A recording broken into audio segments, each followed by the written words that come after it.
Fuck is my music? Jesus Christ.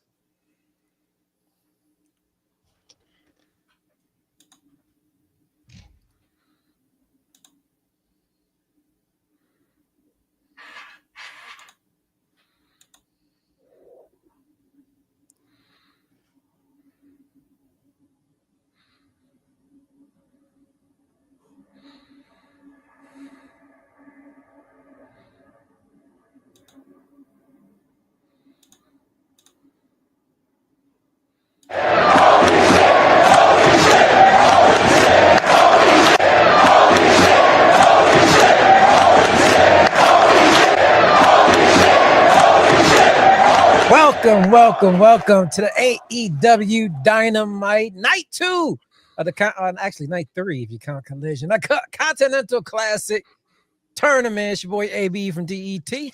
I'm that ball bro for the NYC.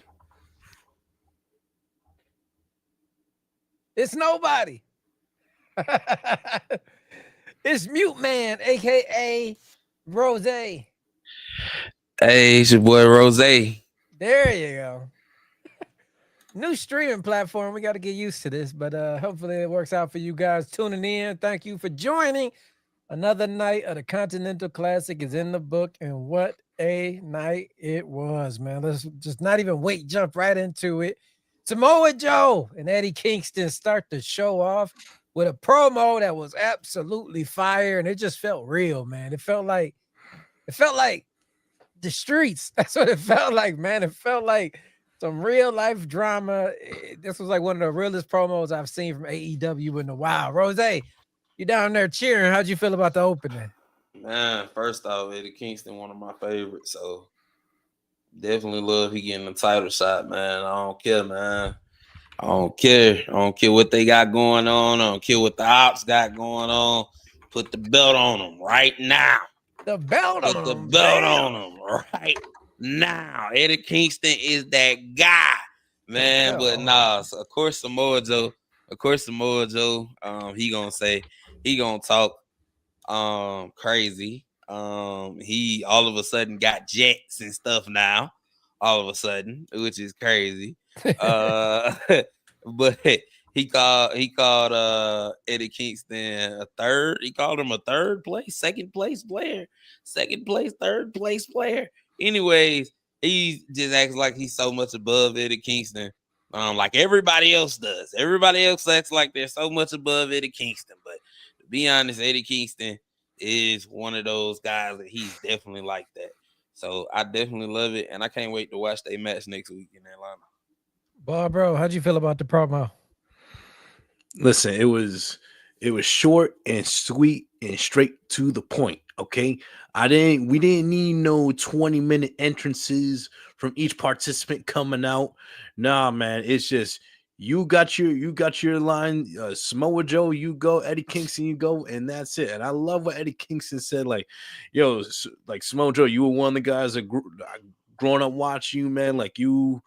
All the times that he faced against his mentor, the Amazing Red, and like calling him the greatest ROH world champion, in the history of that company. And it's like, look at you now, like flying private jets, man. Like this ain't the Samoa Joe that he recognizes. And he told him straight to his face, like, yo, like next week, dog, like winter is coming. If I don't get that Samoa Joe, the greatest ROH champion of all time, the one that used to be a killer, the one that used to be a dog, if I don't get that Samoa Joe, like he's gonna eat him alive, and who knows? Maybe he might shock the world. He might take that belt. We shall see. But it's just two dogs in the middle of the ring, like just making their points. Like no tiptoeing around it. Saying exactly what they're gonna do, man. Straight to the point.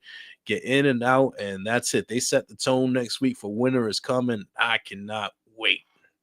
Yeah, that's gonna be absolutely incredible. I thought this promo was just amazing. If somehow Roze is right and this motherfucker pulled the upset, that will be the shock of 2025 for sure, man. 1000%. But next up, this match did not disappoint. We knew it wouldn't, and everything it was supposed to be, it was that times 10. Pac versus Kazuchika Okada. This was absolutely incredible. Back and forth. Great professional wrestling on display, as always, with AEW. But this match was top tier. It ended with Pac trying to go for the brutalizer, but Okada reverses, getting the quick, surprising 1, 2, 3, but it was much needed. Okada could not take another loss in this tournament, but he got the dub, got the 3 points on the board. Bro, how'd you feel about this one?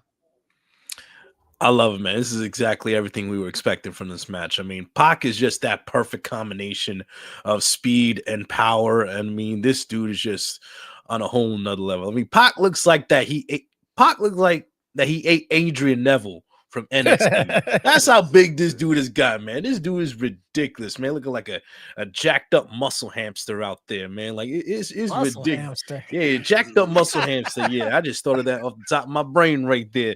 That's what Pac coming out of. But man, listen, you saw the brilliance of Okada there, man. Like just the veteran awareness, there's the wherewithal. Like he knows where he's at all the time. And he sees the brutalizer coming and a perfect counter into the the backslide pin 1, 2, 3. Like you said, he couldn't afford another back-to-back loss. I mean, especially what happened later in the night.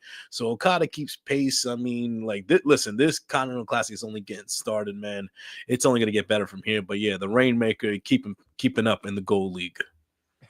Phil is in the comments saying Pac has no business being that jacked. 1000% I agree with you, bro. But Roze, how'd you feel about it? I like it, man. I like it when Pac able to show that he can actually wrestle.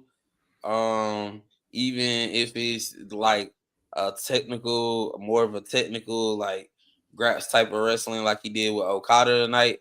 I do like that. And then, of course, I'm not gonna lie, man. Anytime you able to watch Okada wrestle, man, it's amazing. I really think American fans don't understand how special Okada is. Like they don't really understand. I'm pretty sure the ones that watch the product every week basis, they know, but I don't think they understand exactly how special it is that he's even over here.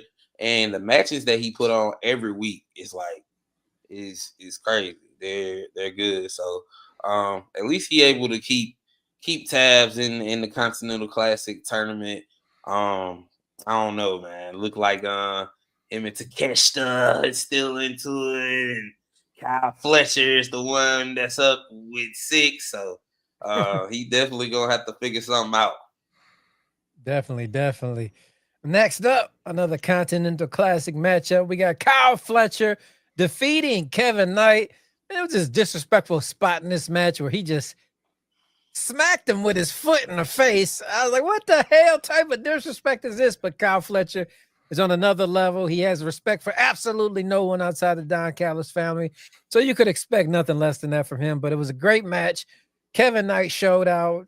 Kyle Fletcher does what Kyle Fletcher does. Great match. Barbara, how'd you feel about it? All right, before I even go, I got to put the glasses on because when these two stars are on your TV, that's how bright it was, man. That's how bright the future is for AEW right there. Right. Respectively, these guys are 28 and 26 years old. How good they are right now is ridiculous. Like there is no limit to their potential. And you just saw 2 future main eventers. This is a future main event for the AEW World Heavyweight Championship in the next couple of years. Kyle Fletcher and Kevin Knight, they did not disappoint. I mean, just great athleticism by Kevin Knight, but you saw Kyle Fletcher. He is the total package: speed, power, athleticism. I mean, this dude is just on a whole another level. I mean, listen, even in defeat, Kevin Knight does not lose anything at all. Like I said, this is going to be a great showcase for him this entire tournament to show the world what the Jet can do on the big stage. And like I said, I hate to be repetitive, but these two are just the future of not just AEW, but the world of professional wrestling. The whole world should take notice of the great talents that these two are. I mean, but like I said, Kyle just nasty at the end, man. Like that nasty brain buster right there. But Kevin Knight just, with heart at the end, just fighting to the bitter end, and I loved it. But Fletcher was better tonight. But man, they will definitely meet down the road. Hopefully in the near future, where the stakes are a lot higher than the Continental Classic. Definitely. Roze, how'd you feel about Fletcher versus Kevin Knight? Not gonna lie, man. I knew Kevin. I kind of knew Kevin Knight wasn't gonna win, but like he still had a great performance going out there. And then Kyle Fletcher is just Kyle Fletcher. Like there's nothing else you can say, man. He's just to me, he's probably like a future like face of pro wrestling, to be honest. He's just that good. And yeah, they both put on a great match. And I think they're gonna have great matches probably like years down the line. Like we might get a Kevin Knight versus uh Kevin Knight versus Kyle Fletcher 8 or something like that years down the line. So it'll be crazy to see how they keep going from here. But it was a great match. Phil is in the comments agreeing, saying Kyle and Kevin Mensah is a future main event of an AEW pay-per-view. The future, no doubt about it. And then he says Knight continues to show why he's the true standout in this tournament. Definitely agree with both of those comments. Incredible showing by Kevin Knight, man. Sky's the limit for him. We got a segment where the Young Bucks come out chasing Don Callis with Hinchicero and Josh Alexander in the ring, trying to get their money back, get their ass kicked until help from Jurassic Express, I should say, and Kenny Omega come down. Are they the new elite with Luchasaurus? I'm not for sure. They said something about that on the commentary. Like, I was like, is Luchasaurus in the elite? What? But it is leading up to some type of match between the Don Callis family and the elite, and I'm all for it. Bob, bro, how'd you feel about the Young Bucks slowly turning babyface? I mean, it's just they got the listen. They want their money, man. They won the match at Full Gear. They need the money, man. They live in this lavish lifestyle. They need their money. They did their work at Full Gear, so they just trying to take what's rightfully theirs. I mean, just hopefully Nick can like work on his gambling habits. I mean, but that's on Big Brother Matt, in my opinion. I blame Matt for all his gambling deaths. You big brother, you should be putting a foot up Nick's ass. Like that's what you're supposed to do to little brothers out here. That's what I'll do to my little brother. He kept costing me all this damn money at the damn slot machine. But that's a different story right there. But you know what? Listen, whether it's the new elite, I just think they all got common enemy, and that's the goddamn instigator himself, Don Callis. Like he's the biggest shit stirrer in the company. Nah, matter of fact, no. Okada is the biggest shit stirrer in the company, as we will find out later in this later tonight. I mean, just common enemies, common goals right now. So I think that's what's aligning the elite and Jurassic Express right now. Maybe we get a 5-on-5, full on warfare against Don Callis' family. We shall see. Does it end this year? Does it go into next year? We'll find out. But I mean, yeah, it's far from over between Don Callis and Kenny Omega. That's till death do them part. Like, I mean, the sun rises and it sets, and Don Callis will always hate Kenny Omega. Facts. Bob, bro, how'd you feel about? Do you feel this Young Bucks babyface turn? You mean Roze? Roze, I mean, yeah, Roze. Yeah, I do. First off, I just want to say the most important thing we got back is being the elite. Yeah. So that's what I'm more happy about. They faces that they brought back being the elite. I think they starting to do like full episodes now being the elite. So I'm happy about that. Yeah, I do. I think it's time for them to be baby faces. It's time for them to get back with Kenny and time like that. The Jungle Express being a part of the fleet is kind of wacky, but it'll be okay. It'll be all right. It's just that it feels like it's about 16 people, like 27 people in the Don Callis family. Right. And even with Jungle Express, it's still 5 people. So it's kind of like, is it gonna be one more person added, or Right. is it gonna be somebody to help? Could it be a returning Will Ospreay to come help them, or something like that?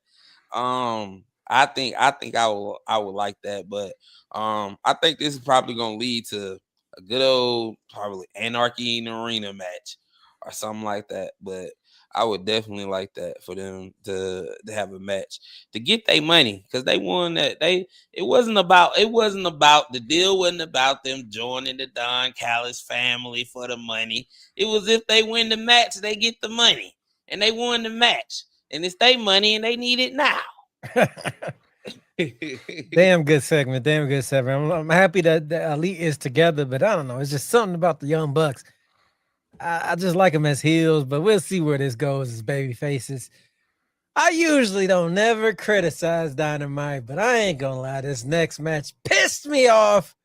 I wanted my girls, Marina Shafir and Megan Bain, to get the win. Some serious professional wrestling, but instead we got the timeless dingbats pitting up the win. I don't mean to hate, but I like Toni Storm, her little goofy gimmick by herself. When you add Marina Shirakawa, it's just an overkill. And now they win this match. You're going to put these two goofballs with two more goofballs with Willow and Harley Cameron. It's just like, can we take this match serious? I wanted a heel versus babyface. We're not going to get it. Timeless Toni Storm, Mina Shirakawa versus Willow Nightingale and Harley Cameron for the tag team titles. It is what it is. I know I'm complaining. I just love me some Marina Shafir and Megan Bain, and I wanted them in the finals, but it was still a damn good match. They kept it serious. We thought it was going to be some bullshit shenanigans. It was a little holiday rapping table, but it was still a hard match, and kudos to the women. Great job. But Timeless, Bombshell, Dingbats, whatever they call, they make it to the final. Bro, how'd you feel about this one? I mean, it was a fun little match between them. Nothing too crazy in my opinion. I don't like, don't get me wrong. I would have preferred like Bane and Shafir to win, but I mean, listen, now it's like you can't go wrong with who you pick as the inaugural women's tag team champions because it's like you have on one team Toni Storm, the biggest star probably in the company. I mean.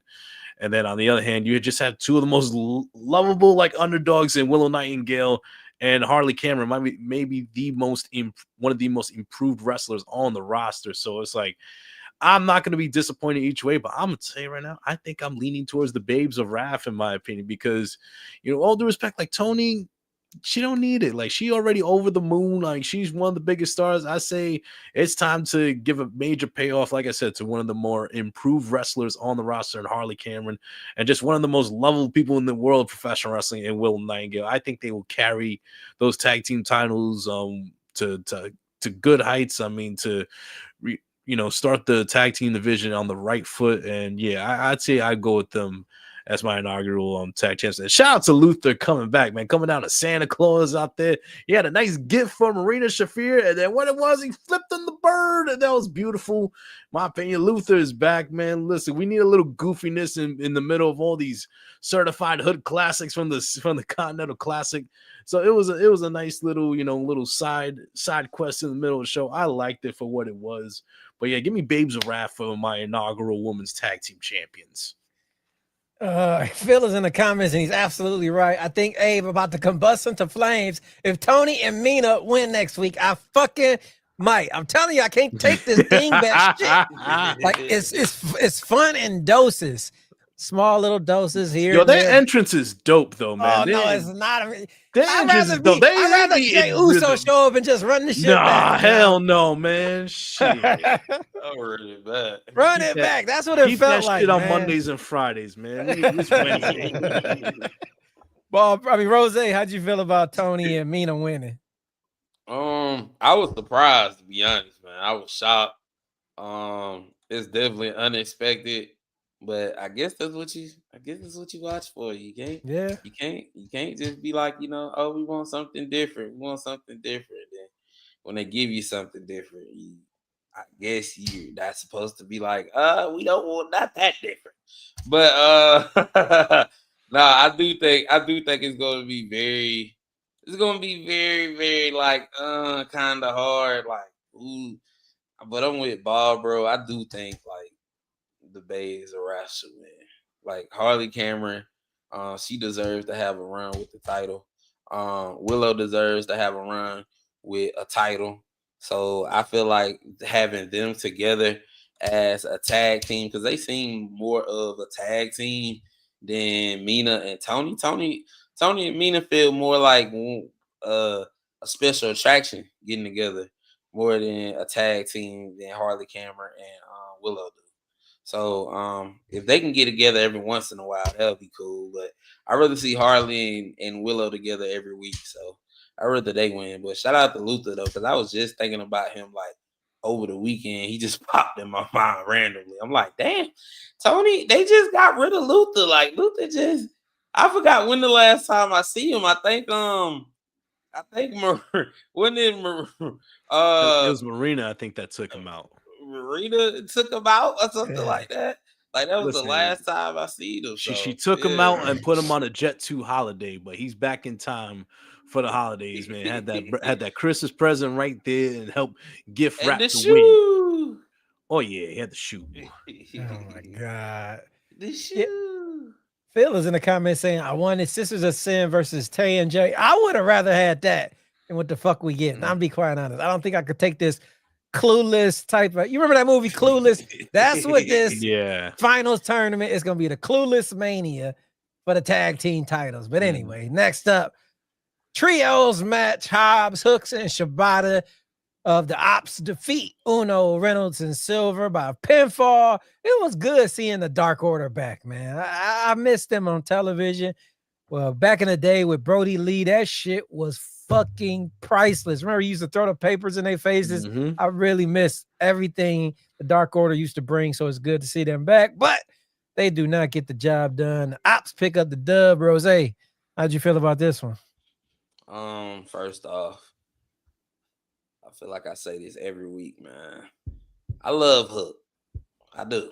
I really do, man. I promise. I do. And maybe that's me trying to tell myself, keep reassuring myself that I do. But I don't know, man. With the Ops, he just feel kind of like out of place. Like he just like the Ops, the Ops, like the for what kind of heel they trying to make him see. He's trying to be like the whiny kind of brat, kind of all of a sudden. You go from being a quiet, like person that just whoops ass to like a kind of a whiny brat a little bit. It's kind of a drastic change to me, especially when you're hanging out with a bunch of badasses like Shibata, Hobbs, and Samoa Joe, which Yeah, is they all kind of weird. certified. Yeah, like even when after the match, Hangman came out of there, where the hell did he go? Where the hell did Yeah, Hook he go? dipped. Hook Yeah. was out of there. I didn't see Hook nowhere. And they even said it on commentary. Where's Hook? Hook is gone. So yeah, I just I mean, I like Hook a lot, man, but I guess He just liking gotta that. learn to It's in fit his that way building in. stage. You got to let it cook. It's Yeah. simmering right now. Let it cook. Let it marinate. I'm telling you, it's gonna come out good. Trust me. Yeah. Bob, bro, how'd you feel about the trios match? I mean, like you said, it was good seeing the Dark Order again, especially like my boy John Silver. I love John Silver. on, John man. Silver, he was great during the pandemic era of AEW, man. He got his opportunities and he took the ball and ran with it. He was absolutely hilarious, like during the Dark Order, Brody Lee segments on Being the Elite were amazing.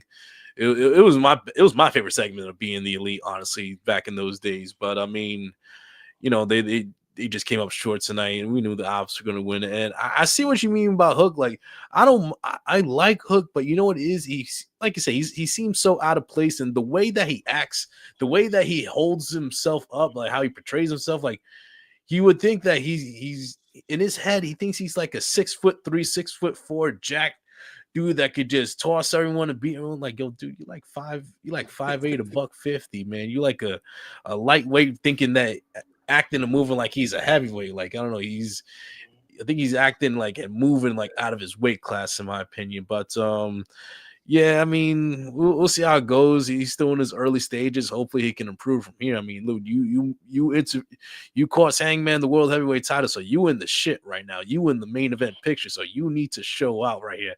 I told my other podcast mates in group chat, I was like, this is his last chance, in my opinion. He's in last chance you right now. Right. He got to pass this test right here. If he don't, then I don't know where he goes from here, man. I hope it goes well for him, but we'll see, man.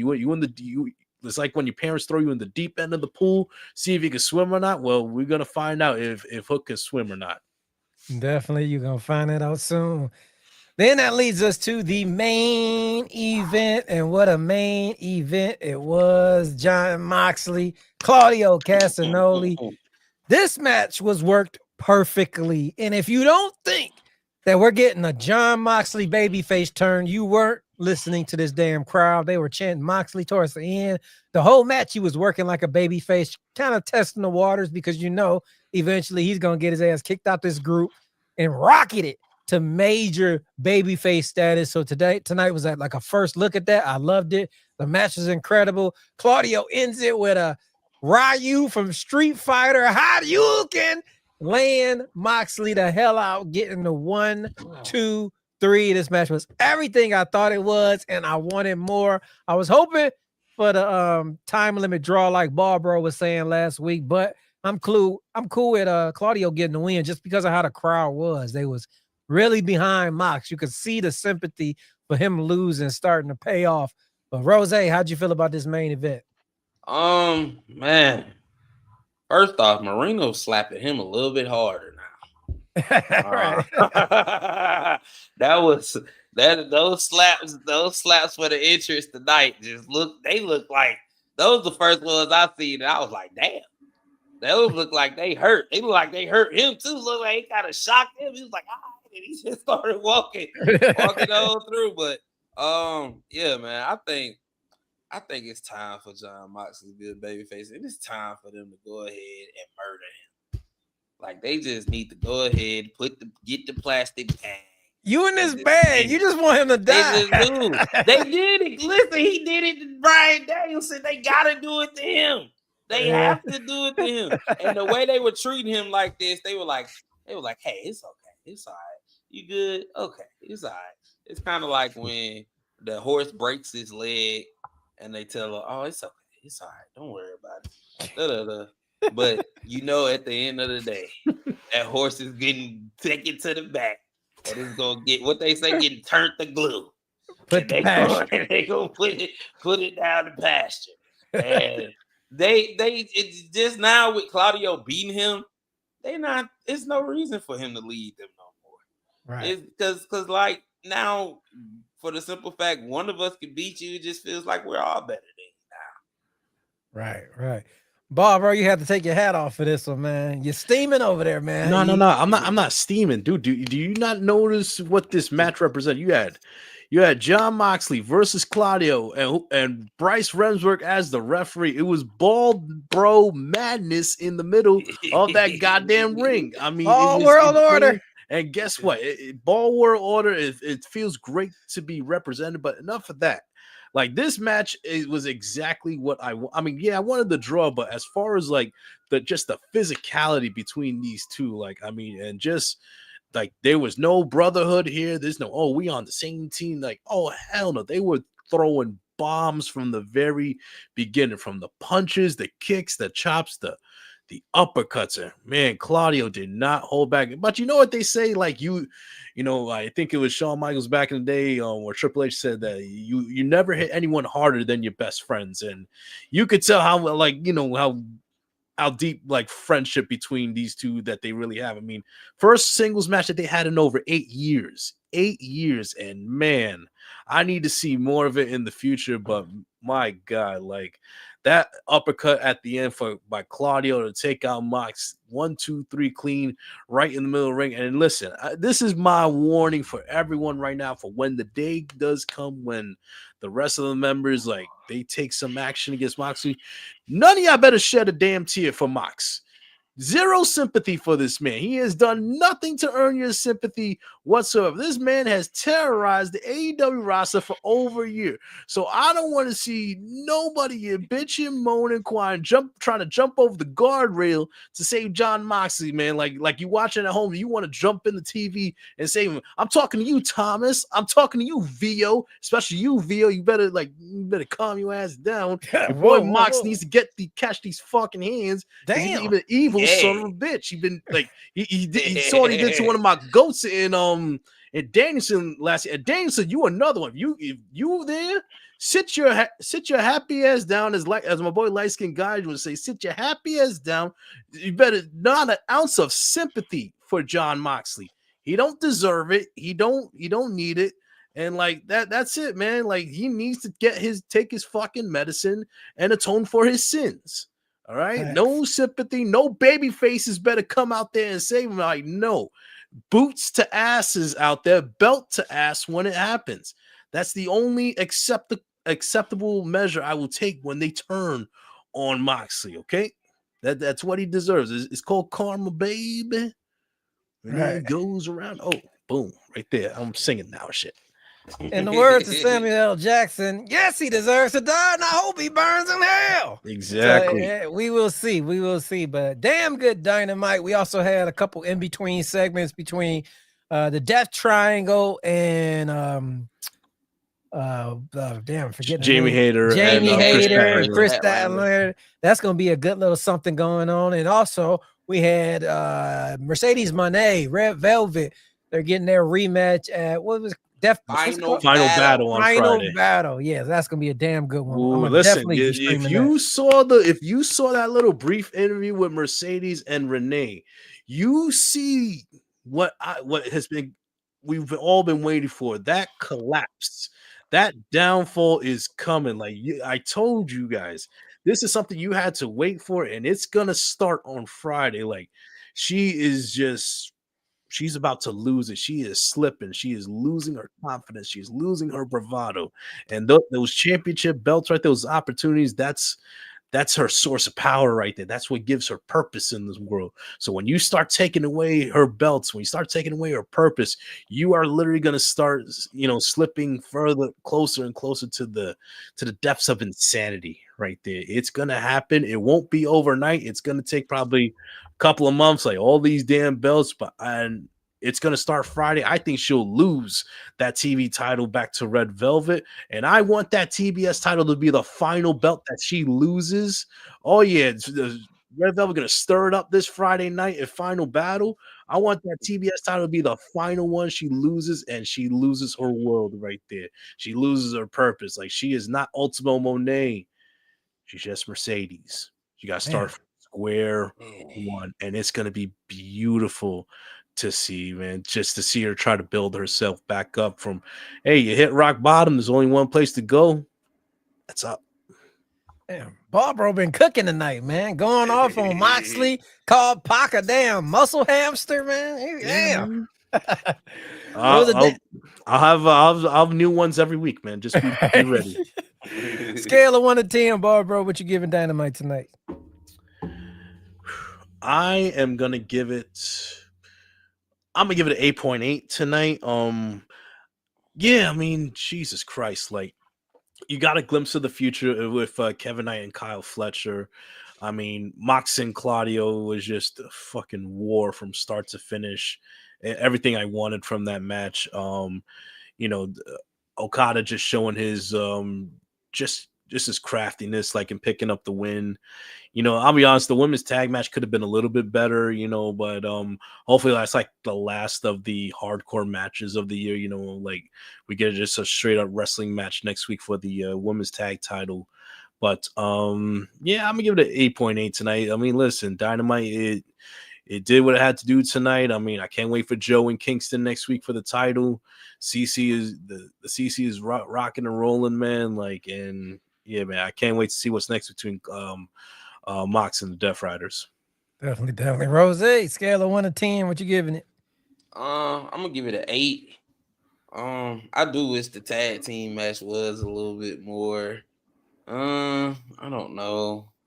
It was because it was a death match, right? It just, I don't know. It didn't feel like that much death match elements to it me. So I don't know. It was kind of missing something. But other than that, the Kevin Knight, Kyle Fletcher, I felt like that was, to me. Well, no, Okada and Pac had a good match, and then the Moxley and Claudio. But I still think Kyle Fletcher and Kevin Knight match was the best match to me. I do like that the main event between Mox and Claudio, you get the fans cheering Mox, and then him working as a babyface, and then with him losing to Claudio, it furthers the storyline between that. And also can't wait to see Eddie versus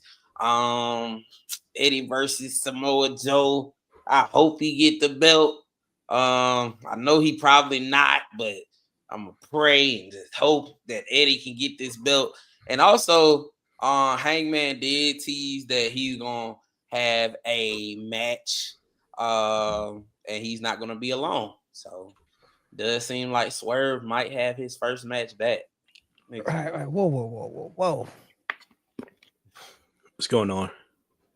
I gotta research this before I say anything. I just see some breaking trade news in the NBA. Let me just hold off after the show. Make sure verify this shit here. Oh man, does it involve a certain Greek freak? It does involve a Greek freak. No, but let's stick to the wrestling.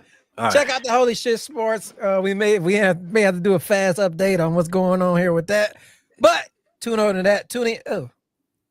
that for that. But yeah, we shall see. I'm giving tonight's show.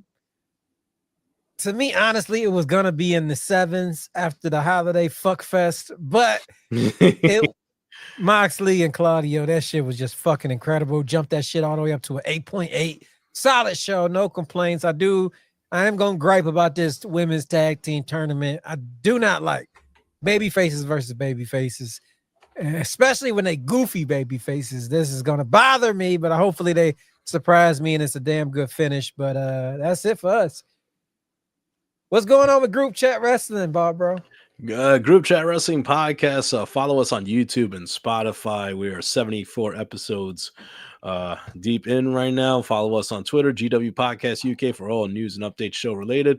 Follow us on Instagram and TikTok, GW Podcast UK, for clips from every episode. Thank you for your continued support. Roze, talk about Out of Bounds for him. We got Out of Bounds Radio, who recording tomorrow, and we'll post it tomorrow night, going up about probably 11 Eastern. So it'll probably be late night, but it will be there Friday and this weekend. Definitely gonna be talking about Lane Kiffin, different stuff going on in college football with the rankings finna come out Sunday, and also with the Dream Noise Media YouTube page. We do got Bro You Good coming back, so we got 2 episodes of that, and we're starting that back next week.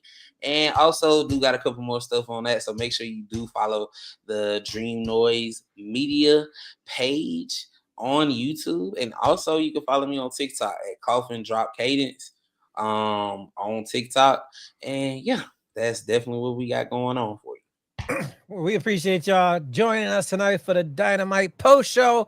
Till tomorrow, where we will be talking some Ring of Honor, possibly some Impact, and definitely covering Lions versus Cowboys. It's been real. It's your boy AB from DET. That ball bro from the NYC. It's your boy Roze. You guys been tuning into the AEW Dynamite Holy Shh Podcast post show. Peace.